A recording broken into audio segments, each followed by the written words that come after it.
Reporting করব। এটা হচ্ছে গন্ধরাজ, আর এইটা হচ্ছে স্থলপদ্ম হলুদ কালারের। তো এই দুটো আমি রিপোর্টিং করব। এই যে মাটিটা দেখছো, এই মাটিটা আমি অলরেডি তৈরি করে রেখেছিলাম। এর মধ্যে ভার্মিকম্পোস্ট, শিংকুচি, হাড় গুঁড়ো, মাটির সাথে কোকোপিট মিক্সড করা রয়েছে, প্লাস এর সঙ্গে কিছু ফাঙ্গিসাইড দেওয়া রয়েছে। তো সাধারণত আমি মাটি তৈরি করে রাখি গাছ লাগানোর 1-2 দিন আগে, কারণ আমি যেদিনকে মাটি তৈরি করি সেদিনকেই গাছ লাগাই না। এবার আমি এটাকে রিপোর্টিং করব।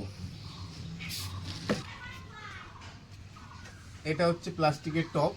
প্লাস্টিকের টব সাধারণত ফুটো করা থাকে না, তাই আমি এটার মধ্যে অলরেডি আমি ফুটো করে নিয়েছি। আর প্লাস্টিকের টব যদি ইউজ করা হয় সেক্ষেত্রে কাগজ সব সময় বেস্ট।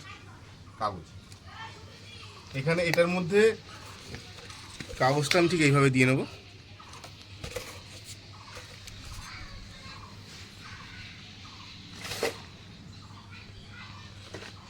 বলটাকে আমি ভাঙবো না। এই কাগজের মায়া করার কোনো দরকার নেই, যে পরে আবার এটাই গাছ লাগাবো ওরকম কোনো ব্যাপারই নেই। এরপর কেটে ফেলে দিতে হবে। পুরো ঝুরঝুরে মাটি আছে গাছটা। যেহেতু পুরো ঝুরঝুরে মাটি আছে, তো আমি এই মাটিটাকে আর ভাঙার কোনো প্রয়োজন নেই। আমি ডাইরেক্ট এখানে বসিয়ে দেবো।